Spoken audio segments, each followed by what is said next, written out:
إلا الذين آحدتم من المشركين ثم لم ينكسوكم شيئا ولم يظاهروا عليكم أحدا فأتموا إليهم عهدهم إلى مدتهم إن الله يحب المتقين۔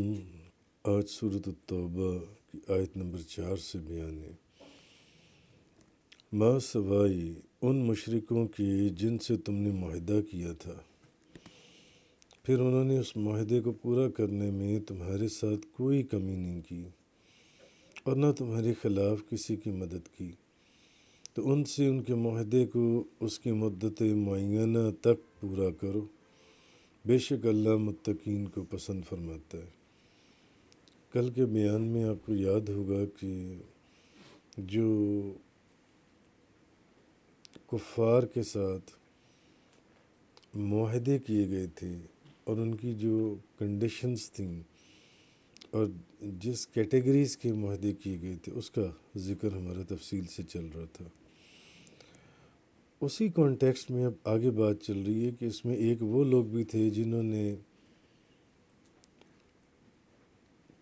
دوسرے دشمنوں کے ساتھ مل کر مسلمانوں کے خلاف نہ تو کوئی پروپیگنڈا کیا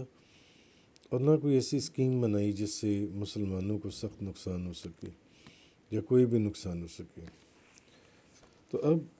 آیت نمبر 4 میں اصل میں یہ چیز فرمائی گئی کہ ما سوائے ان مشرکین کے جن سے تم نے معاہدہ کیا تھا، پھر انہوں نے اس معاہدے کو پورا کرنے میں تمہارے ساتھ کوئی کمی نہیں کی اور نہ تمہارے خلاف کسی کی مدد کی، تو ان سے ان کے معاہدے کو اس کی مدت معینہ تک پورا کرو، بے شک اللہ متقین کو پسند کرتا ہے۔ تو اب اس آیت نے جو پچھلا جو حکم فرمایا گیا تھا اس کی وضاحت کر دی کہ صرف ان قبیلوں کے ساتھ معاہدوں کو منسوخ کیا جا رہا ہے جنہوں نے معاہدوں کی خود سے پہلے خلاف ورزی کی اور ان کا احترام نہیں کیا۔ جو معاہدے کیے گئے تھے وہ اس پر قائم نہیں رہے اور انہوں نے خود سے ان معاہدوں کی جو کنڈیشنز تھیں ان کی خلاف ورزی کی اور اس معاہدے کا احترام نہیں کیا۔ تو اصل میں جو پچھلا حکم تھا وہ واضح ہو گیا، لیکن اب جو لوگ ما سوائے اب ان کا تو حکم جاری ہو گیا نا کہ اب آپ ان کو اب آپ یہ کہہ دیں کہ یہ 4 مہینے کی مدت ہے اور یہ سارا کچھ ختم ہو رہا ہے، اور جنہوں نے کیا تھا ان کا تو ویسے ہی فرما دیا گیا کہ اس کو یہ معاہدے جن سے ختم ہو گئے۔ لیکن اب دوسرے وہ لوگ تھے جن لوگوں نے اپنے معاہدوں کا احترام کیا اور وہ اپنے معاہدوں کے پابند رہے، تو نہ تو کھلم کھلا انہوں نے اسلام کا مقابلہ کیا اور نہ پوشیدہ طور پر انڈر گراؤنڈ کوئی ایسے ایگریمنٹس کوئی اور کیے یا کوئی انڈر گراؤنڈ ایسی سرگرمیاں جس سے اسلام کو نقصان پہنچے اور وہ جو معاہدہ کیا گیا تھا اس کا احترام ہی ختم ہو جائے جو ان سے۔ تو یہ وہ لوگ ہیں کہ ان کے ساتھ جو معاہدے ہو چکے ہیں ان کی جو پابندی ہے وہ لازمی ہے، ان کی پابندی کی جائے گی۔ لیکن جن لوگوں نے معاہدوں کا احترام نہیں کیا اور انڈر گراؤنڈ ایسی سرگرمیوں میں ملوث رہے کہ مسلمانوں کو نقصان پہنچے یا دشمنوں کا انہوں نے ساتھ دیا چھپ کر، ان کا حکم کل تفصیل سے بیان ہو چکا تھا۔ آگے فرمایا گیا کہ آیت نمبر 5 میں فَإِذَا انْسَلَخَ الْأَشْهُرُ الْحُرُمُ فَاقْتُلُوا الْمُشْرِكِينَ حَيْثُ وَجَدتُّمُوهُمْ وَخُذُوهُمْ وَاحْصُرُوهُمْ وَاقْعُدُوا لَهُمْ كُلَّ مَرْصَدٍ فَإِنْ تَابُوا وَأَقَامُوا الصَّلَاةَ وَآتَوُا الزَّكَاةَ فَخَلُّوا سَبِيلَهُمْ إِنَّ اللَّهَ غَفُورٌ رَحِيمٌ۔ بس جب حرمت والے مہینے گزر جائیں تو تم مشرکین کو جہاں پاؤ قتل کر دو، کیونکہ اس چیز کا کل آپ پڑھ رہے تھے کہ اب حکم ہو گیا تھا کہ بس اب پانی سر سے اوپر ہو چکا ہے۔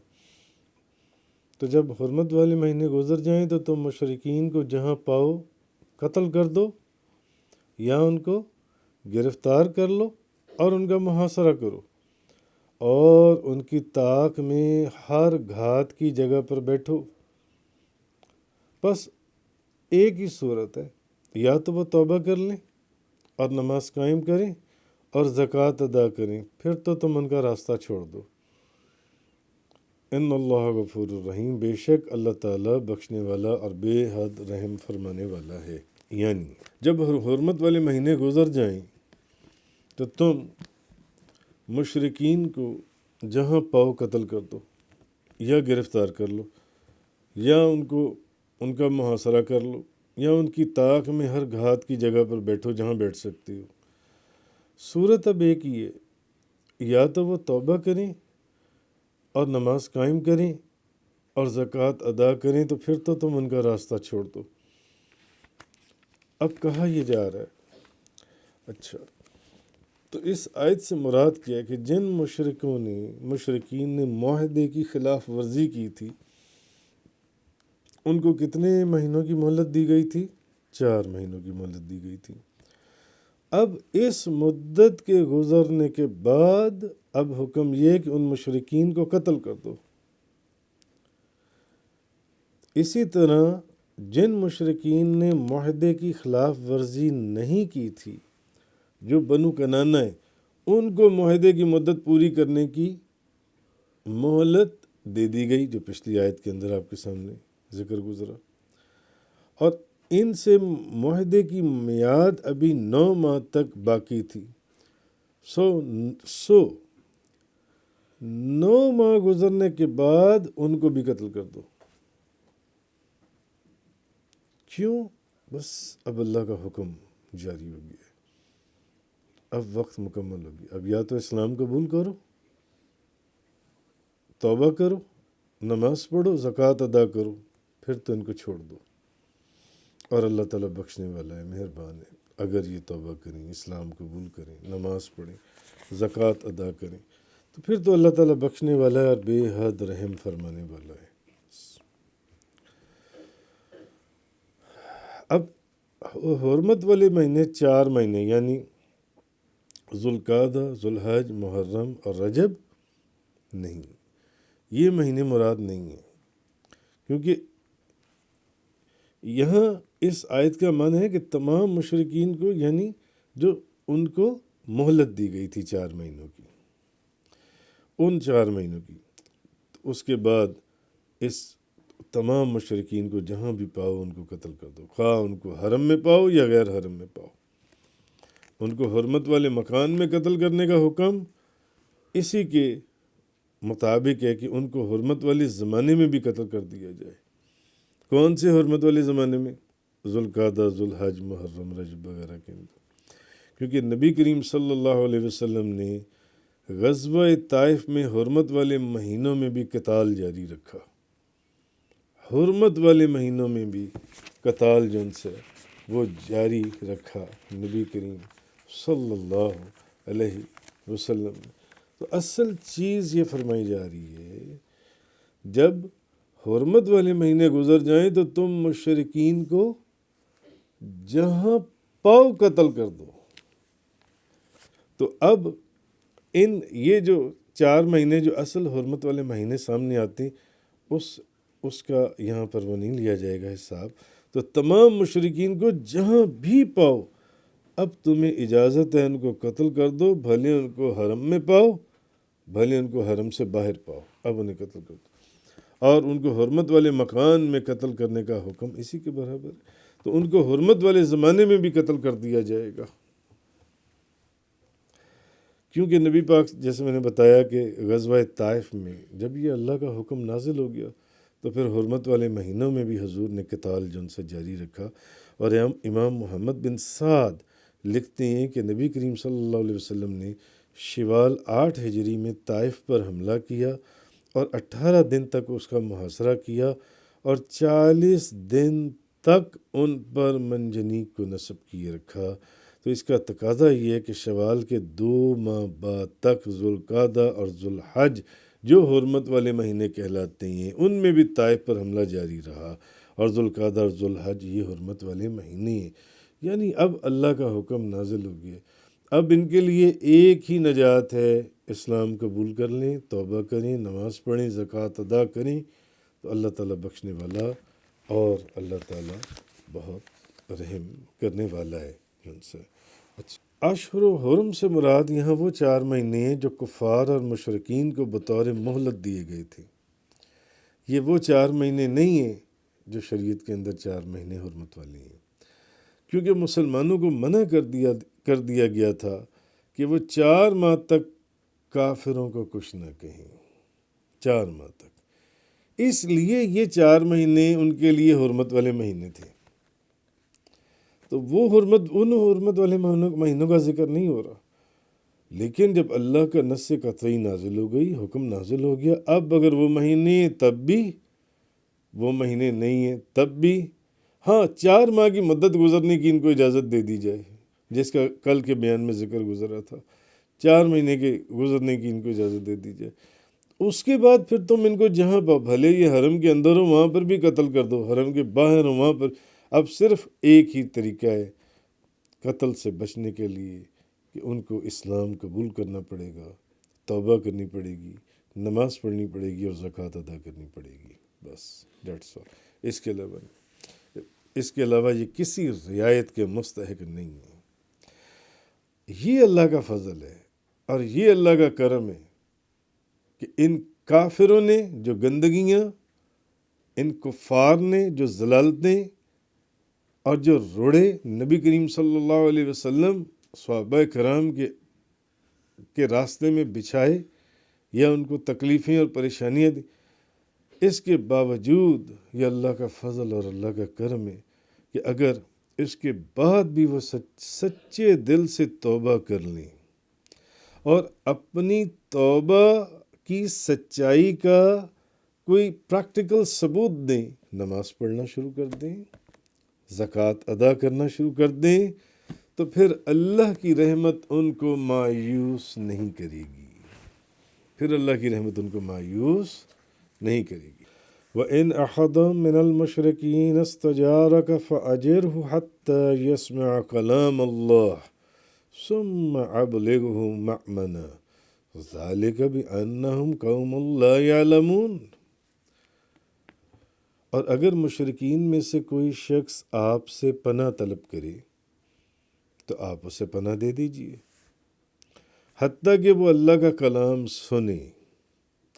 پھر آپ اسے اس کے امن کی جگہ پر پہنچا دیجئے۔ یہ حکم اس لیے ہے کہ وہ لوگ علم نہیں رکھتے، اس لیے یہ حکم جو ان سے یہ دیا جا رہا ہے آپ کو۔ اب آیت نمبر 6 کے اندر اصل جو بات فرمائی جا رہی ہے، اب یہ مشرکین کون سی ہیں؟ ایک تو وہ تھے جن کا معاہدے کا جو ذکر چل رہا تھا، اور اگر مشرکین میں سے کوئی شخص آپ سے پناہ طلب کرے تو آپ اسے پناہ دے دیں، حتیٰ کہ وہ اللہ کا کلام سنے، پھر آپ اسے اس کے امن کی جگہ پر پہنچا دیں۔ یہ حکم اس لیے ہے کہ وہ لوگ علم نہیں رکھتے۔ اب ان مشرکین میں سے جن کے ساتھ جنگ کرنے کا آپ کو حکم دیا جا رہا ہے، اگر کوئی مشرک فار ایگزامپل سپوز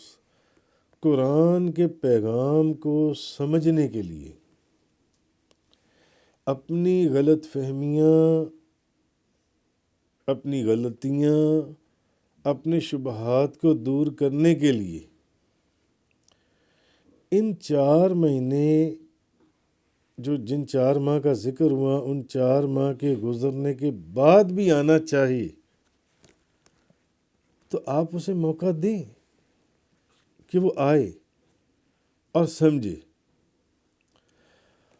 جس عرصے میں، جس پیریڈ میں وہ آپ کے پاس سمجھنے کے لیے آ رہا ہے، اپنی غلط فہمیوں کو دور کرنے کے لیے آ رہا ہے، جو اس کو شبہات تھے، اشکال تھے، ان کو دور کرنے کے لیے، اسلام کو سمجھنے کے لیے آنا چاہتا ہے، اپنی غلط فہمیوں کو دور کرنے کے لیے آنا چاہتا ہے، تو اس کو تو آپ آنے دیں کہ وہ سمجھنے کے لیے آ رہا ہے دلائل کی روشنی میں کہ آیا کیا چیز صحیح ہے اور کیا چیز غلط ہے۔ اب یہ علیحدہ بات ہے کہ اس کو اس دوران میں بات سمجھ میں آئے یا نہ آئے، مگر آپ اس کو ایک موقع دیں، اس کو موقع دیں کہ وہ آئے اور سمجھے۔ اور اس عرصے میں کیونکہ قتل کر دینے کا تو حکم دے دیا گیا ہے نا اب ان کو، اور اس عرصے میں ان سے کسی قسم کا تعرض نہ کیا جائے، انہیں کچھ نہ کہا جائے۔ اس کے بعد اگر تو وہ حق کی روشنی کو سمجھنے میں کامیاب ہو جائے تو بہتر ہے، بڑی اچھی بات ہے، ورنہ کیونکہ وہ اپنی غلطیوں کو دور کرنے کے لیے یا ان غلطیوں اور شبہات یا اشکال کو سمجھنے کے لیے آپ کے پاس آیا تھا، کسی صحابی رسول کے پاس آپ کے پاس آیا، اس کو آنے دیں، اس کو ساری بات بتائیں، سمجھائیں۔ اگر وہ پھر بھی نہیں سمجھتا تو اس کو بحفاظت جانے دیں، اور اس دوران جتنے دن وہ یہاں رہے آپ کے پاس، اس کی حفاظت جون سی آپ کے اوپر ہے، آپ اس کو حفاظت سے رکھیں۔ اگر وہ پھر بھی نہیں سمجھتا تو پھر آپ حفاظت کے ساتھ اس کو اس کی قیام گاہ تک پہنچا دیں۔ تو امام ابو بکر جساس انہوں نے اس آیت سے، مفسرین فرماتے ہیں، کئی قسم کے احکامات مستنبط کیے۔ مثلا کہ وہ فرماتے ہیں کہ اس آیت سے معلوم ہوا کہ اگر کوئی کافر اسلام کی صداقت معلوم کرنا چاہتا ہے تو پھر ہم پر فرض ہے کہ ہم اسے موقع دیں، یہ نہیں کہ فوراً اس کو قتل کر دیں۔ اگر وہ آنا چاہ رہا ہے، اس نے آپ کو پیغام بھیجا ہے کہ میں آنا چاہ رہا ہوں اسلام کو سمجھنے کے لیے کہ آیا واقعی اسلام حق ہے، میں اپنی غلطیوں کا ازالہ کر سکوں، اپنے شبہات کو دور کر سکوں، اپنی غلطیوں کو دور کر سکوں، تو اس کو موقع دیں اور پوری کوشش کریں۔ یہ نہیں کہ جان بوجھ کر اس کے آپ ان شبہات کو دور نہ کریں، ان اشکال کو دور نہ کریں، اس کی غلطیوں کو، دلائل کی روشنی میں پوری کوشش کریں کہ اس کے شکوک و شبہات کا ازالہ ہو جائے جون سے۔ اور جتنا عرصہ وہ اس کام کے لیے آپ کے پاس رکے گا، آپ کے اوپر فرض ہے کہ آپ اس کی حفاظت کریں۔ آپ کو اس کی، اب اس دوران یہ نہ ہو کہ کوئی اس کو قتل کر دے۔ آگے ایک واقعہ آئے گا آپ کے سامنے احادیث میں سے، ایسا نہ ہو کہ وہ آیا ہے بات کو سمجھنے کے لیے، بلکہ ایسا بھی واقعہ ہوا کہ بعض نے کلمہ پڑھ لیا اور پھر بھی اس کو قتل کر دیا گیا کہ نہیں، ہم نے سوچا تھا کہ یہ تو اوپر سے کلمہ پڑھ رہا ہے، اندر سے تو کلمہ ہی نہیں پڑھ رہا۔ تو اس عرصے میں جتنا عرصہ وہ رہے گا، پھر اس کی ذمہ داری، حفاظت کی ذمہ داری بھی آپ کے اوپر ہے، حکومت اسلامیہ پر ہوگی۔ اور پھر وہ آدمی مقررہ وقت تک ہی سلطنت اسلامیہ میں رہ سکتا ہے، اور غیر معینہ وقت تک اس کو سلطنت اسلامیہ کے اندر رہنے کی اجازت نہیں ہوگی۔ صرف مقررہ مدت تک اس کو جو ہے وہ رہنے کی اجازت ہوگی، بس، جو اس کے لیے ایک وقت مقرر کیا گیا، اور اس دوران آپ نے اس کی حفاظت بھی کرنی ہے، اور آپ نے اپنی پوری کوشش کرنی ہے کہ اس کے شکوک و شبہات جون سی دور ہو جائیں جون سی۔ تو اس لیے اگر کوئی مشرک قرآن کے پیغام کو سمجھنے کے لیے کہ قرآن کا پیغام کیا ہے، اس کو سمجھنے کے لیے آنا چاہتا ہے، تو پھر آپ کو اس کی غلطیاں دور کرنا اور اس کے اشکال کو دور کرنا، اس کے شبہات کو دور کرنا،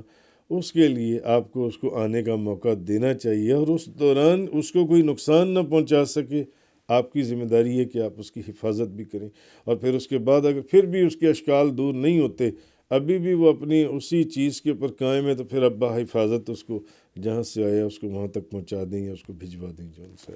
تو یہ چیز اللہ تبارک و تعالیٰ نے اب اس آیہ کریمہ کے اندر ارشاد فرمائی،